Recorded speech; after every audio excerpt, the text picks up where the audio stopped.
Bonjour à tous et bienvenue sur Crypto Flash, la chaîne de l'actualité crypto. Aujourd'hui, nous allons parler du Bitcoin avec une proposition pour le développement de tokens qui pourraient changer pas mal de choses sur le Bitcoin. On va aussi parler de Binance en France, Binance en Belgique. Je vais vous parler de Go, le stablecoin d'AV et de plein d'autres choses. Pour ceux qui ne connaissent pas la chaîne tous les jours, je vous fais une synthèse des meilleures actualités du jour sur les cryptos. N'hésitez pas à vous abonner et à activer la cloche. Tout de suite, avec le cours des crypto-monnaies, légère hausse aujourd'hui, 0,2%, pas de changement majeur au niveau du cours des cryptos. Je voulais commencer par vous parler de Binance France qui trouve une solution temporaire pour les dépôts des utilisateurs et les retraits. Vous le savez sans doute, Binance a annoncé il y a plusieurs mois maintenant la fin de son partenariat avec PaySafe qui permet le dépôt et le retrait, par exemple les virements SEPA sur Binance. Et ça veut dire que normalement, depuis hier, on n'était plus censé pouvoir réaliser des dépôts et des retraits. Mais aujourd'hui, ça continue de marcher. Et en fait, a priori, BFM a demandé à Binance et Binance a dit oui, on a conclu un accord temporaire pour pouvoir continuer à fournir les dépôts et les retraits. Mais attention, on invite les utilisateurs à retirer leur argent s'ils ont des euros, à convertir du moins les euros en crypto. D'ailleurs, ils offrent la conversion gratuite pour éviter de se retrouver bloqué avec des euros.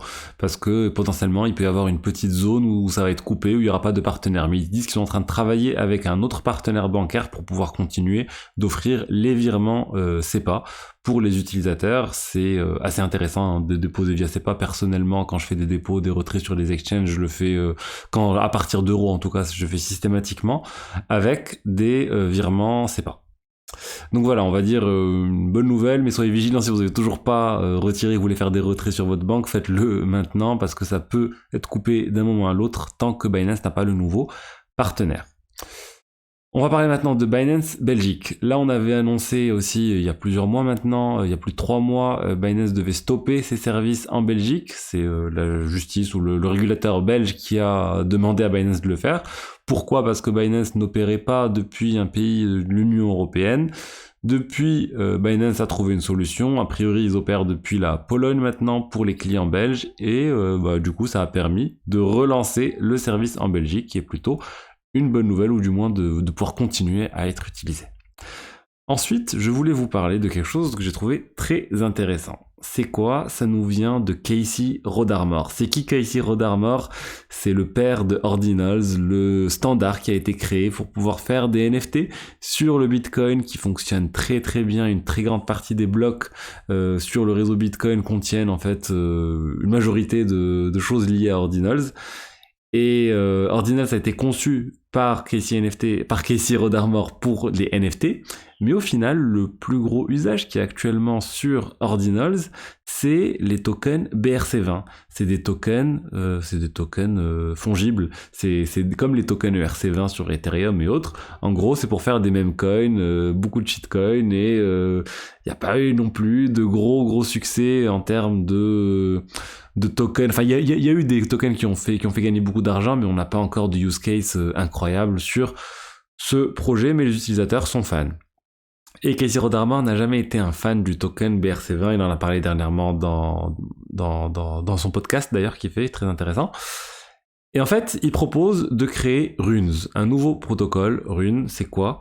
C'est quelque chose qui se veut beaucoup plus léger que les tokens BRC20, qui a été pensé dès le début pour pouvoir être le moins, on va dire, polluant d'un point de vue transaction sur le réseau Bitcoin. Donc le plus léger possible, le plus léger pour les utilisateurs.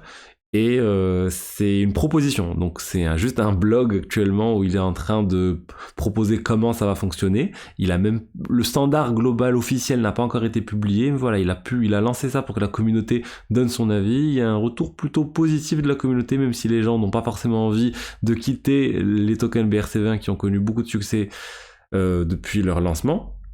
Mais voilà, ce qu'il faut savoir, pourquoi je vous en parle ? Parce que c'est potentiellement un nouvel écosystème qui va naître à partir de zéro. Je vous parle maintenant de ça, c'est même pas lancé, il n'y a même pas le standard qui va être lancé. Donc, si ça vous intéresse, suivez Casey Rodarmor, suivez la création de ce token, de ce standard de token, et il y a probablement des choses qui vont apparaître, des tokens qui vont être lancés. pour les fans de Memcoin, pour les fans de ce type de token. Il y a plein de choses qui devraient se passer sur ce protocole. Je pense, moi, que ça va être lancé. Je pense que ça va, on va dire, au moins avoir pas mal de succès parce qu'il y a une très forte communauté qui est en train de se développer autour de ce protocole sur Twitter. Beaucoup de personnes en parlent, pas mal de développeurs, pas mal de gens de l'écosystème Ordinals, en fait, qui sont en train de faire des choses autour de ce token Rune. Donc vraiment à surveiller, ça pourrait vraiment être quelque chose de très intéressant. Ensuite, on va parler technique avec une nouvelle blockchain. Je vous ai parlé la dernière fois d'Aztec, une solution de niveau 2 pour la confidentialité des transactions sur le réseau Ethereum, la confidentialité des smart contracts. Et ben là, on a une startup qui s'appelle Phoenix qui vient de lever 7 millions de dollars auprès de pas mal d'investisseurs crypto, dont Multicoin Capital qu'on reconnaîtra pour avoir investi sur Solana. Et pourquoi je vous en parle? Parce que la technologie que veut utiliser cette solution niveau 2 sur Ethereum est très intéressante. C'est le chiffrement homomorphique, Fully Homomorphic Encryption. C'est très très intéressant ce chiffrement parce que ça permet en fait de travailler avec des données qui sont chiffrées, des données qui sont cryptées et de faire des opérations sur ces données-là. Il faut savoir que normalement quand les données sont chiffrées, une application ne peut pas savoir qu'est-ce qu'il y a derrière ces données, elle peut pas les manipuler, on est obligé de déchiffrer les données d'abord. Là, s'ils arrivent à faire ça sur la blockchain, ça serait vraiment énorme. Ça devrait permettre énormément de confidentialité sur ces blockchains. Plusieurs cas d'usage très intéressants, je l'espère, qu'ils vont apparaître, mais c'est vraiment techniquement quelque chose de nouveau. J'espère aussi que si ça marche, ça sera adopté par plein de blockchains différentes. Il n'y a pas de raison que ça soit limité justement uniquement à Phoenix. Et donc hâte de voir ce que ça va donner parce que le chiffrement homomorphique sur la blockchain, à ma connaissance, c'est une première. Donc hâte de voir le résultat. Si vous connaissez d'autres projets similaires, je suis preneur, mais à ma connaissance, il n'y a pas eu de très très gros projets comme celui-là. Et pour finir, je voulais vous parler de Aave. Aave, on connaît bien ce projet de finance décentralisée qui a lancé dernièrement son stablecoin Go. Le Go GHO qui a été lancé vraiment depuis quelques temps maintenant. Ils ont eu un certain succès, mais là où il y a un problème sur le Go, regardez la valeur du Go. 0,97 $, 0,978 $. Et depuis un certain temps, c'est en dessous de 1 $. Le Go n'arrive pas vraiment à atteindre les 1 $. On est toujours en dessous depuis quasiment le lancement. On peut voir, regarder sur 180 jours sur CoinGecko, le 15 juillet, on était à 0,99 et depuis, ça fait quasiment que baisser. On a atteint 0,96 à un moment, au plus on est remonté à 0,98. On est sur un token qui est régulièrement en dessous de 1 $. Et ça, c'est inquiétant pour un stablecoin. Un stablecoin est censé être à 1 $. En tout cas, tel qu'il a été construit, le Go, il était pensé de la sorte. Et là, en fait, on a Vaidya Payasena qui est derrière Blue Chip. C'est une sorte d'agence de notation pour les stablecoins. C'est très intéressant le travail qu'ils font.